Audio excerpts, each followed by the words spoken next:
양자역학이 말하는 의식의 특성, 설명하는 의식의 특성. 2020년 노벨 물리학상을 받은 펜로즈 같은 물리학자는 인간의 의식이 미립자에 직접적인 영향을 미칠 수 있는 이유는 의식작용 자체가 일종의 양자 중력에 의해서 생기는 현상이기 때문이라는 주장을 오래전부터 해오고 있다. 펜로즈와 해머로프에 따르면 우주 파동 함수가 일부 붕괴하는 과정이 우리 뇌에서도 끊임없이 일어나는데, 신경세포의 미소세관을 구성하는 튜블린 단백질에서도 파동함수의 붕괴가 일어난다는 것이다. 튜블린 안에서는 양자가 스스로 붕괴하는 객관적인 수축이 일어나고, 그 중에 우연히 양자 결마점이라는 조화로운 현상이 생기게 되면 양자 중력도 발생한다는 것이다. 양자 중력은 신경세포 속의 다른 곳에 위치한 양자들을 이끌림 현상을 통해서 집약시킨다. 이러한 일련의 과정이 미립자 세계에서 조화롭게 연속적으로 일어나면 결국 세포 간의 시냅스 연결에까지 영향을 미치게 되는데, 이에 따라 의식의 흐름이 발생한다는 것이다. 노벨상을 비롯해서 수많은 상과 기사자기까지 받은 저명한 물리학자가 수학적으로 정교하게 논증하며 인간의 뇌가 마치 양자 컴퓨터처럼 의식을 생성해낸다는 주장을 오랜 시간에 걸쳐서 설득력 있게 해나가자 많은 사람이 당황했다. 논란이 있긴 하나 살아있는 신경세포 속에서 일어나는 미립자의 작동 방식에 관한 이러한 주장을 실험으로 입증해내기란 현재로서는 불가능해 보인다. 입증도 어렵지만 틀렸다고 반증하는 것 또한 어렵다. 그래도 해도 수리 물리학자인 펜로즈의 이론은 수학적으로는 상당히 설득력이 있다. 물론 태그 마크와 같은 물리학자는 펜로즈와 해머로프의 주장을 강하게 비판한다. 인간의 뇌에서 양자 결마점이 일어난다 하더라도 그러한 현상이 지속되는 시간은 지나치게 짧아서 신경세포의 작동과 연관되는 것이 불가능하다는 것이 비판의 여지다. 한마디로 인간의 뇌는 결코 양자 컴퓨터가 될 수 없다는 것이다. 이러한 비판에 대해서 해머로프와 펜로즈는 자신들의 이론을 재정비하고 재반박했을 뿐만 아니라 양자적인 신경작용이 실제로 발생하고 있다는 많은 간접적인 증거들이 그동안 축적되고 있다고 주장하고 있다. 한편 보다 거시적인 관점에서 양자역학을 기반으로 이론화를 해야 한다고 주장하는 물리학자도 있다. 서대본 고도 물리학적인 관점으로는 뇌의 작동 방식과 의식작용을 설명할 수 없으며, 양자역학적인 관점이 반드시 필요하다는 점에서는 펜로즈 등과 같은 입장이다. 특히 아이젠베르크와 보어의 코펜하겐 해석 전통이 의식의 본질을 설명하는 데 유용하다고 본다. 하지만 스텝은 미립자 레벨에서의 양자 결마점 등으로는 의식의 작동 방식을 제대로 설명할 수는 없다고 하면서 오히려 의식을 두뇌 전체의 양자적인 사건으로 파악하고 이론화해야 한다고 주장한다.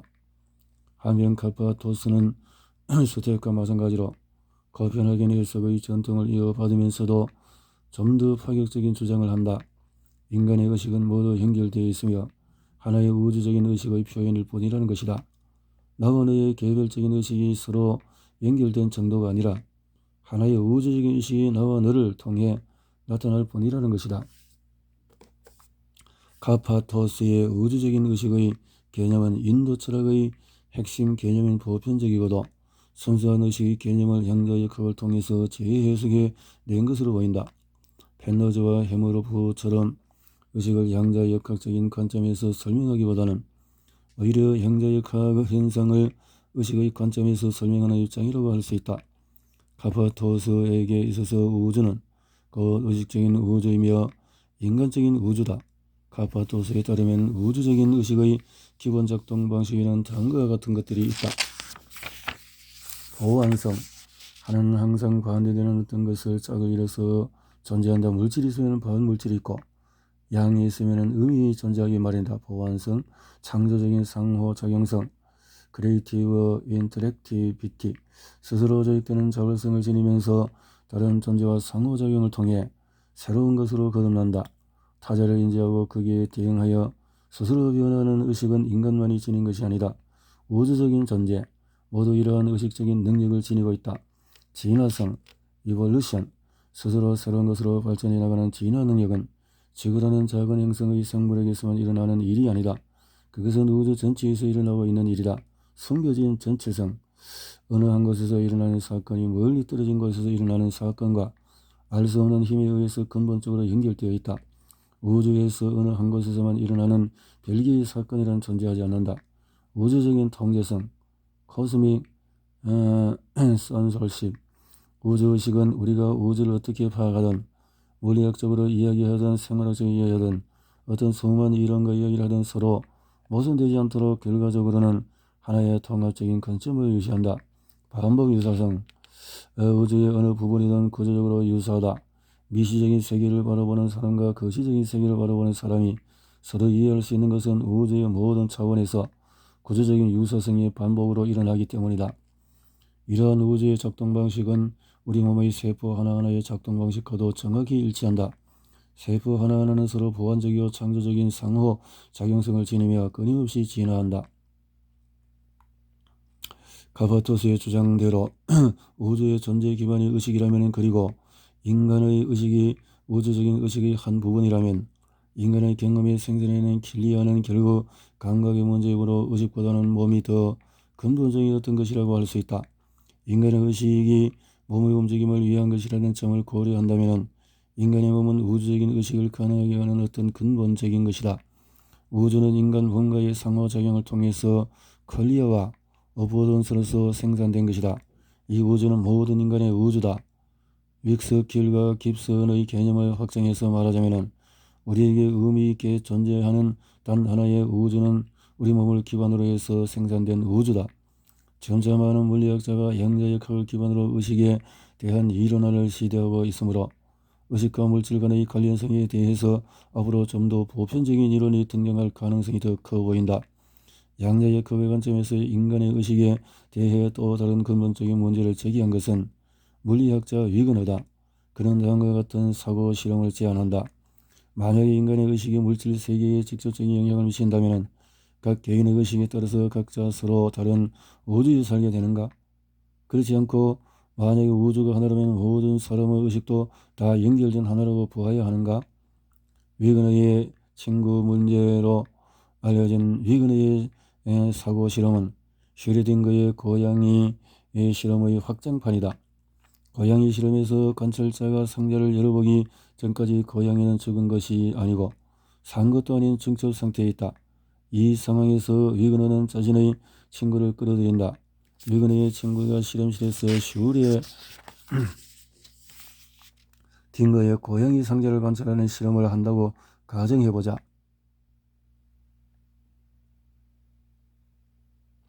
그런데 위그너는 친구 실험실 문 바깥에 있다. 실험실 안에 있는 위그너의 친구는 고양이 상자를 열어 상태를 확인했다. 따라서 파동함수는 붕괴하고 고양이는 죽거나 살아있는 상태로 결정이 된다. 그러나 실험실 바깥의 위그너는 아직 실험실의 문을 열지 않았다. 따라서 고양이의 생사가 위그너 친구에게 결정되었으나 위그너에게는 아직 결정되지 않았다는 이상한 상황이 발생하게 된다. 물론 위그너가 실험실 안에 있고 그의 친구가 밖에 있어도 상황은 마찬가지다.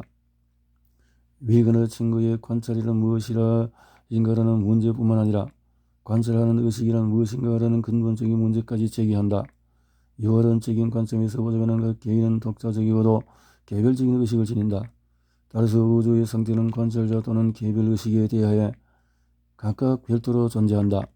고양이 상태는 위그너의 친구에게는 결정되었으나 위그너에게는 결정되지 않은 상태로 남아있게 된다. 위그너와 그의 친구는 각기 서로 다른 우주에 살게 되는 것이다. 반면에 의식은 모두 연결된 하나의 존재라는 관점도 있다. 의식의 본질은 개인을 넘어서는 하나의 통일된 에너지이고 그 에너지가 개인의 몸을 통해서 발현되는 것으로 보는 것이다. 마치 의식은 전선을 흐르는 전기와도 같은 하나의 에너지라고 볼 수 있다. 그 전선에 크리스마스 트리 장식처럼 수많은 전구가 달려있고 제각기 빛을 발한다고 가정해보자. 각각의 전구는 마치 각각의 사람들처럼 구분될 수 있고 저마다의 특색과 색깔과 수명을 지니고 있지만 모두 하나의 에너지 흐름에 의해서 발현되는 존재들이며 서로 다 연결되어 있다. 하나의 전구에 일어나는 사건은 다른 모든 전구의 순식간에 영향을 미칠 수도 있다. 이러한 관점에서 보자면 위그너의 친구가 관찰한 결과는 곧 방문 밖에 있는 위그너가 직접 관찰한 것과 마찬가지의 결과를 가져오게 된다. 뿐만 아니라 건물 밖에 있는 기자와 전 인류에게도 동일한 결과를 가져온다. 그들은 직접 고양이를 관찰하지 않았지만 위그너 친구의 관찰 결과를 공유하게 되는 것이다. 카파도스의 우주적인 의식은 바로 이러한 관점의 극단이라고 할 수 있다. 하지만 카파도스의 논의는 과학을 떠나서 신비주의 세계로 지나치게 멀리 가버린 듯한 느낌이 없지 않다.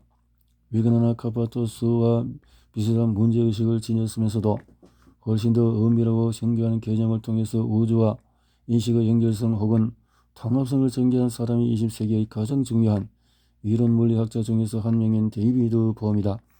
봄의 기본 개념들은 내면 소통과 깊은 관련이 있으므로 6장에서 살펴볼 것이다. 일상적인 의식과 감정을 지닌 나 자신, 에고를 관찰하는 배경자가 역시 위그너의 친구와 비슷하다. 배경자를 바라보는 제2의 배경자가 있을 수 있고 그를 바라보는 제3, 제4의 배경자가도 얼마든지 있을 수 있다. 내가 나의 행동이나 생각을 바라보는 순간의 배경자가 지금 내가 하는 행동과 생각을 바라본다는 것을 알아차릴 수 있다. 그런데 뒤에 있는 내가 앞에 있는 나를 바라본다는 것을 알아차리기 위해서는 이 두 가지 나를 동시에 바라보는 또 다른 제3의 시선이 필요하다. 이 제3의 시선을 지닌 나는 깊은 나의 내면에 존재하며 뒤에 있는 배경자와 앞에 있는 나를 하나의 나라는 틀로 묶어내면서 동시에 둘을 구분하며 바라보는 나다. 내가 하나가 아니라 둘 이상임을 깨닫게 해주는 제3의 나다. 산술적으로 말하자면 1이 있어야 2가 있을 수 있고 2가 있어야 3이 존재할 수 있다. 그러나 관계적으로 말하자면 3자 관계는 양자역 관계에 선행한다. 셋이 있어야 둘이 관계를 맺을 수 있다. 이것이 변주법적인 논리의 기본 원칙이다. 사르트르는 이렇게 말한다. 양자관계 외부에서 그 둘을 묶어주는 제3의 존재가 있어야만 둘이 존재할 수 있다. 예컨대 두 사람이 부부가 되려면 제3자인 주례가 반드시 있어야 한다. 사르트르는 변주법적인 이성 비판에서 3자관계는 논리적으로 존재적으로나 항상 양자관계에 선행한다고 통찰력 있게 주장했다. 두 개의 개체가 일정한 관계에 돌입해 하나의 통일체에 이르면 그 둘을 묶어주는 제3의 존재가 반드시 필요하다. 사르트르는 의식의 본질에 관해서 투명하다는 여전히 하며 상당히 오해를 했지만은 적어도 의식과 사물의 관계가 지닌 변증법적인 관계에 대해서는 핵심을 짚었다. 변증법적인 관계에서는 셋이 있어야 둘이 존재할 수 있고 둘이 존재한 전후에야 하나가 있을 수 있다. 우리는 제3의 자아를 깨닫는 순간에 그 3의 자아를 바라보는 또 다른 4의 자아의 관점이 필요함을 알 수 있다. 그리고 그 과정은 무한히 반복될 수 있다.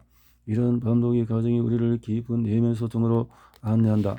이처럼 현대과학은 과거 철학자들이 이해했던 의식에 대한 개념을 상당 부분 파괴해버렸다. 특히 뇌과학은 인간의 의식이 하나의 독립적인 실체라기보다는 머릿속에서 경험하는 수많은 의식의 후보들 가운데 순간순간 선택되는 하나일 뿐이라는 사실을 밝혀냈다. 칸트나 후설이 얘기하는 것처럼 의식은 투명하거나 순수하기는커녕 사전 지식과 선입관으로 들어찬 내적 모델이 핵심에 자리하고 있다. 제5에서 자세히 살피겠지만 내적 모델은 여러 감각기관이 받아들이는 감각 정보의 의미를 해석하는데 꼭 필요한 해석의 틀이다. 또 사전 경험이나 지식으로 이루어진 내적 모델은 능동적인 철학의 핵심 개념이기도 하다. 사르트르가 얘기하는 것처럼 의식은 아무것도 아닌 것이 아니다.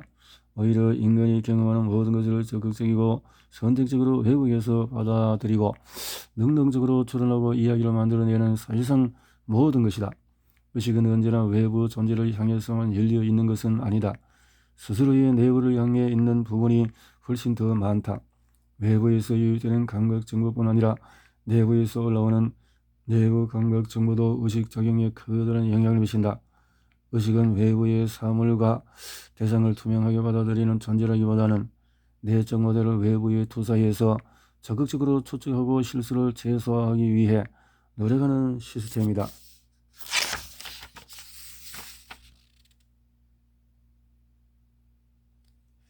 의식은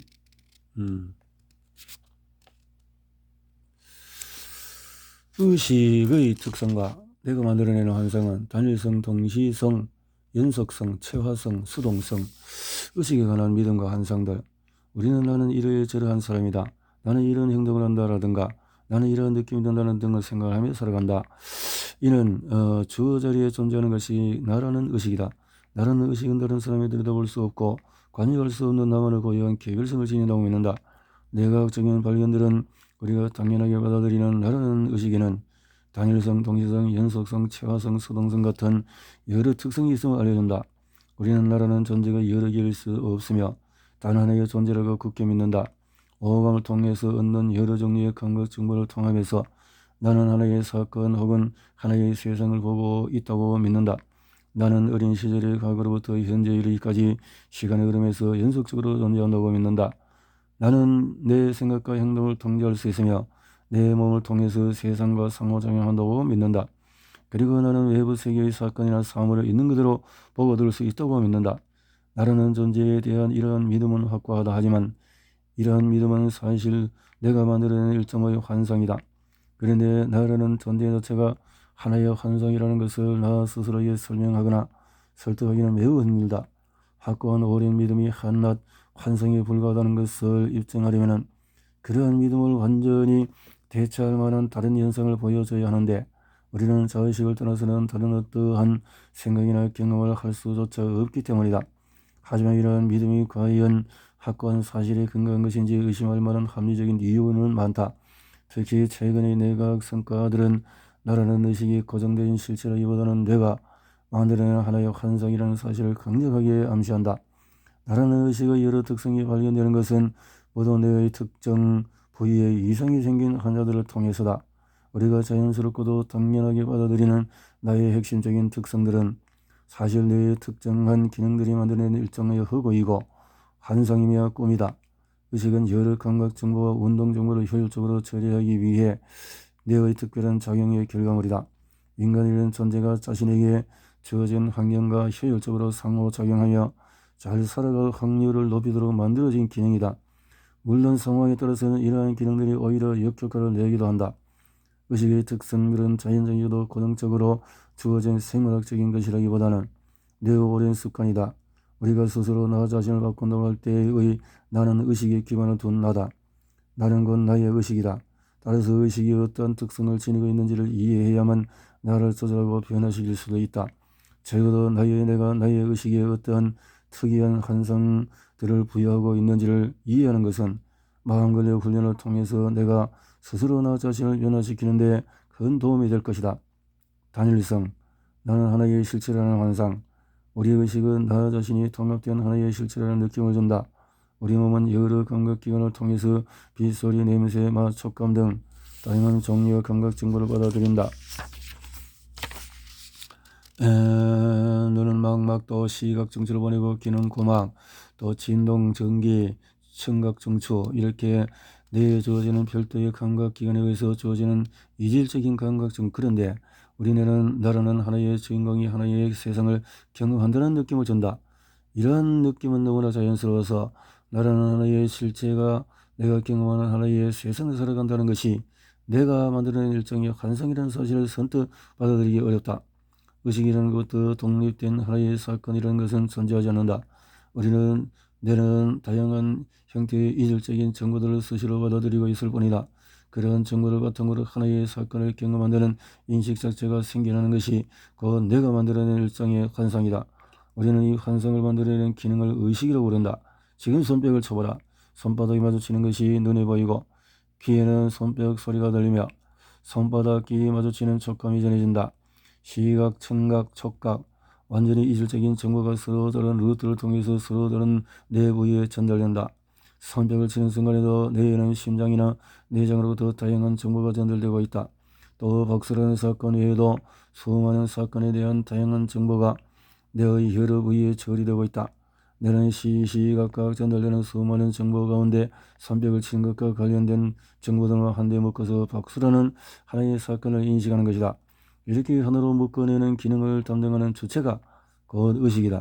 인지과학자 드넷에 따르면 우리가 하나의 사건을 경험할 때 내는 다양한 정리의 정보를 받아들이고 처리하면서 그 중에 일부만 취사해 선택해서 하나의 사건에 대한 경험이라는 환상을 만들어낸다.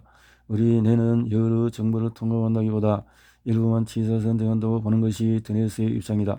반면에 인지심리학자 버나드 바스는 뇌에는 다양한 정보가 한데 모이는 일종의 광역 작업 공간이 존재하는데 이것이 바로 의식의 본질이라고 주장한다. 광역 작업 공간에 들어오는 정보는 마치 방송국의 송신탑이 여러 지역에 전파를 보내듯이 다시 뇌의 각 영역에 뿌려져서 통일된 하나의 경험이라는 느낌을 만들어낸다는 것이다. 인지심리학자이자 뇌과학자인 스타니슬라스 드한느는 바스의 개념을 받아들여서 더욱 정교하게 발전시켰다. 드한느는 의식이 각성 상태나 조기 집중과는 구별된다고 말하면서 의식의 본질적인 모습은 의식적인 접근이라고 주장했다. 우리의 다양한 경험을 종합해서 파악하고 그것을 다른 사람에게 보고할 만한 것으로 만들어내는 주체가 곧 의식이라는 것이다. 개인적이고 내부적인 경험을 즉각적으로 사회적인 소통이 가능한 언어로 표성하는 것이 의식의 본질이다. 나의 경험을 타인에게 이야기할 수 있는 것으로 끊임없이 전환하는 과정이 곧 의식이다.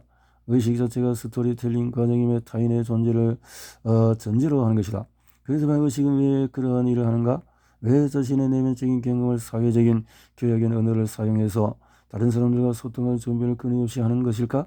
왜 혼자 생각할 때도 다른 인간들과 소통하기 위한 도구인 언어를 사용하는 것일까?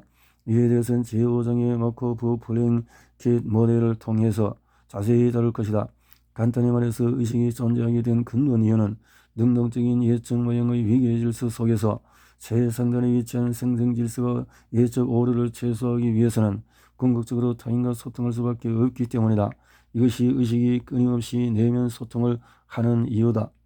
드한느에 따르면 우리 몸과 뇌는 수많은 감각 정보를 끊임없이 처리한다. 텔레폰 증후군의 제이슨이나 시각정처 손상 환자 지와의 사례에서 보았듯이 우리 뇌에서는 여러 시스템이 서로 경쟁하고 있다. 그 중에서 일부만 의식적 접근이 가능한 상태로 떠오른다. 그것이 곧 의식이다. 의식은 감각 정보를 뇌의 다양한 부분으로 넓게 퍼뜨려서 처리되도록 만든다. 그러므로 즉 기억도 하고 해석도 하고 각색도 하고 계획도 세우고 타인과 소통도 할 수 있는 상태로 만든다는 것이다. 더하는 이러한 의미에서 의식을 신경세포의 광역 작업 공간이라고 부른다. 한편 오랫동안의 장애와 우뇌가 분리된 환자를 연구해온 가자니가의 연구 결과를 보면 바스나 드한느가 말하는 광역 작업 공간 혹은 스토리텔링 의 주체는 우리 자녀에 있는 듯하다. 스토리텔링 가자니가 따르면 자녀에는 여러 가지 정보를 통해서 그렇다는 스토리텔링을 만들어내는 일종의 해설가가 있다. 우리의 자아는 내 자아내가 들어있는 셈이다. 침묵하는 재수처럼 조용히 갇혀있다. 정상인은 은혜에 갇힌 조용한 자아 존재를 확인하기 어렵다. 그런데 자아내와 은혜가 분리된 환자들의 경우에 자아내의 통제가 은혜까지 미치지 못한다. 극심한 뇌전증을 앓는 환자는 뇌 전체가 한꺼번에 발화되는 것을 막기 위해 자아내와 은혜를 분리하는 수술을 정정한다. 가자니가는 이러한 환자들을 통해서 은혜의 별도로 존재하는 종속적인 자아를 발견했다. 자아내와 은혜가 분리된 환자에게 자아내는 닭발을 보여주고 은혜는 눈 내리는 풍경을 보여주면서 무엇이 보이느냐고 물으면 환자는 자연스레 닭발이 보인다고 대답한다. 자아내와 은혜가 분리된 환자에게 자아내가 은혜에 가까이 다른 것을 보여주면 자아내가 보는 것만 보인다고 대답한다. 이 환자에게 보이는 이미지와 관련된 그림을 골라서 지포바이라는 물론 닭을 가리킨다. 닭장 똥치운데 삽이 필요해서 이 환자는 거짓말하는 것이 아니라 진짜 그렇게 생각하는 것이다. 자아내와 은혜가 분리된 이것이 스토리텔러 하는 자아의 기능이다. 스토리텔러 그것이 그래서 우리는 하나의가 스스로 행동하고 생각을 결정하고 조절할 수 있다는 환상을 유지한 채 살아간다. 그 환상이 바로 나라는 의식이다. 그 환상이 바로 나라는 의식이다. 그렇게 나왔네요.